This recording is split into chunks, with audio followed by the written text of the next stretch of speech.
अस्सलाम वालेकुम स्टूडेंट्स, आज हम अपना नेक्स्ट टॉपिक करेंगे that is calculation of energy of nth orbital of Bohr atomic radius. Bohr atomic radius की हम डेरिवेशन कर रहे थे, रेडियस हम लोगों ने कल कैलकुलेट किया।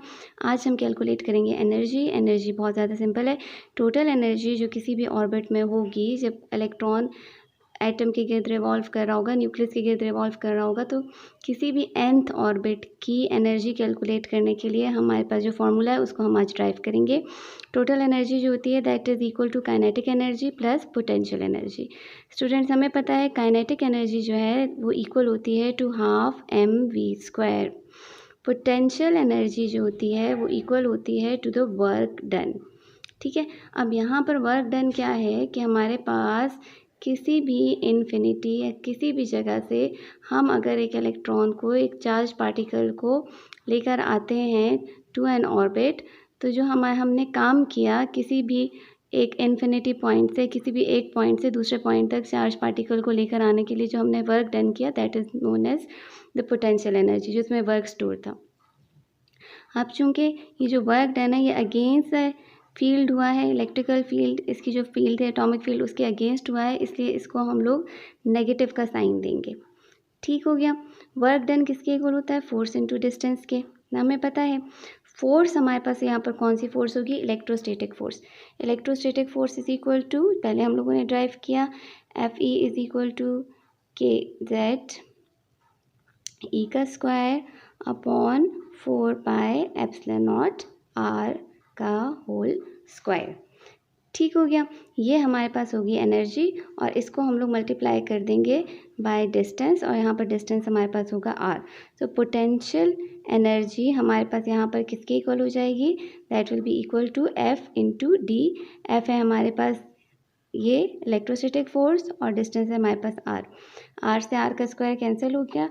पोटेंशियल एनर्जी हमारे पास रह जाएगी जेड ई का स्क्वायर अपॉन 4πε0 आर। बेटा पीछे जब हम लोगों ने डेरिवेशन की थी रेडियस की, तो वहाँ पर हम लोगों ने एक वैल्यू कैलकुलेट की थी ऑफ mv²।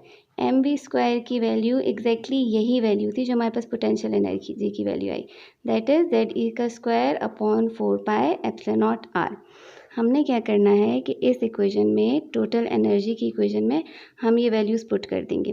पहली वैल्यू हमारे पास क्या थी? Half mv² kinetic energy plus potential energy हमारे पास क्या है? माइनस जेड ई का स्क्वायर अपॉन 4πε0 आर। ठीक है, माइनस का साइन क्यों लगा मैंने आपको बताया। इस mv² की जगह हम ये जो वैल्यू है mv² की, जो एग्जैक्टली इसी पोटेंशियल एनर्जी की वैल्यू की इक्वल होती है, वो हम पुट कर लेते हैं।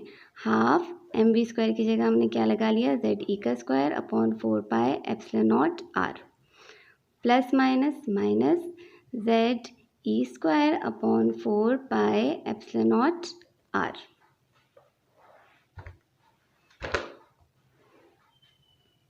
यहाँ पर बेटा ये जो वहाँ 1/2 है ये मल्टीप्लाई हो जाएगा इस पूरी इक्वेशन से, so we will get Z E का स्क्वायर अपॉन 4 2 ज़ार 8। देखो जब भी आप किसी फ्रैक्शंस को मल्टीप्लाई करते हो तो आप क्या करते हो? न्यूमरेटर को न्यूमरेटर से मल्टीप्लाई करते हो, डिनोमिनेटर को डिनोमिनेटर से मल्टीप्लाई करते हो। सो 4 2 ज़ार 8 πε0 आर माइनस जेड ई का स्क्वायर अपॉन 4πε0 आर।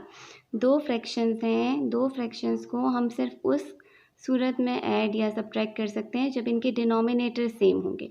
यहाँ पर हमारे पास 8 है और यहाँ पर हमारे पास 4 है, इसको भी हमने 8 करना है। तो 8 बनाने के लिए हम इसको क्या करेंगे?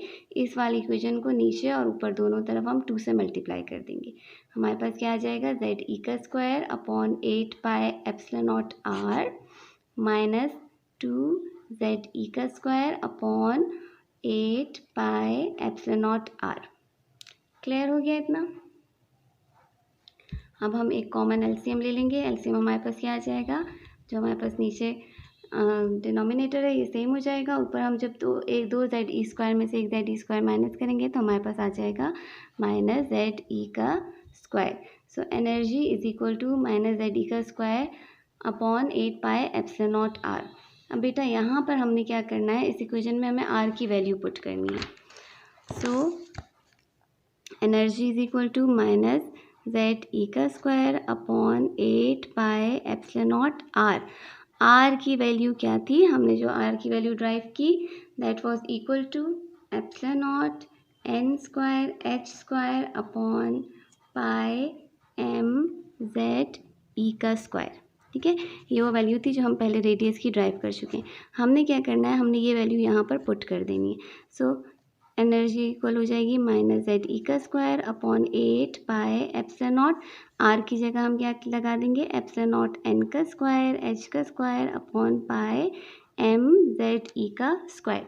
देखो ये या तो आप ऐसे लिख लोगे या आप क्या करोगे, इसको डायरेक्ट मल्टीप्लाई करके अपसाइड डाउन करके लिख लोगे। मैं लिख के बताती हूँ कैसे, माइनस जेड ई का square upon 8 pi epsilon not, और देखो ये जो आर की वैल्यू है ना, इसका डिनोमिनेटर ऊपर चला जाएगा, पाई एम जेड ई का स्क्वायर, और ये न्यूमरेटर जो है ये नीचे आएगा, एप्सिलॉन नॉट एन का स्क्वायर इंटू एच का स्क्वायर।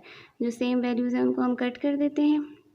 ठीक है, और बस so energy is equal to minus Z E, और ई जो है ये हमारे पास ई 4 हो गया, Z and Z Z square हो गया, और एम अपॉन 8 एप्सिलॉन नॉट का स्क्वायर एन का स्क्वायर एंड एच का स्क्वायर। यहाँ पर बेटा ये जो बाकी सारी वैल्यूज़ हैं सिवाय एन के, ये सब कांस्टेंट वैल्यूज़ हैं, और हमारे पास जो हाइड्रोजन होता है उसके लिए जेड हमारे पास, क्योंकि हम हाइड्रोजन एटम की ही डेरिवेशन कर रहे हैं इसलिए जेड यहाँ पर 1 होगा। बाकी सारी वैल्यूज़ जो हैं इनको हम एक जगह लिख लेते हैं, एप्सिलॉन नॉट प्लैंक्स कांस्टेंट का स्क्वायर, ये सब वैल्यूज़ जो है ना ये कांस्टेंट होती हैं, दैट इज़ इक्वल टू के। बाकी जो हमारे पास रह जाएगा वो रह जाएगा 1 अपॉन एन का square.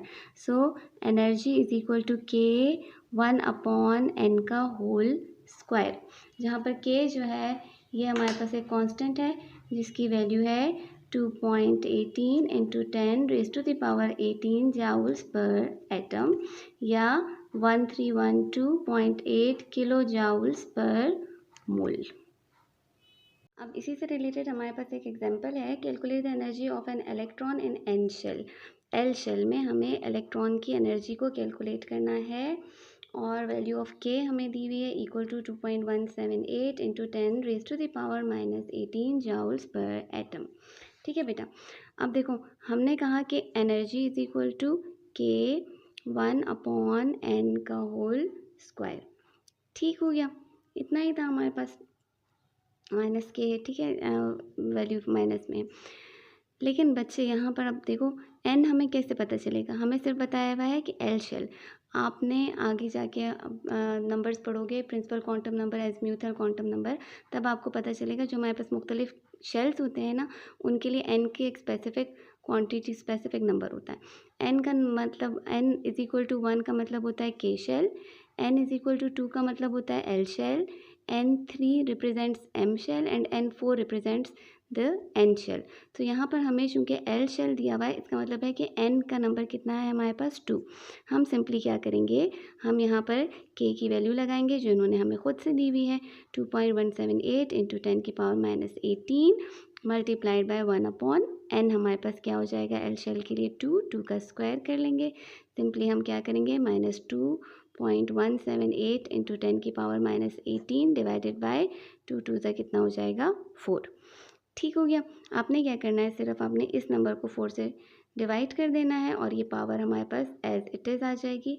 We will get -5.43 into 10 raise to the power -19 joules.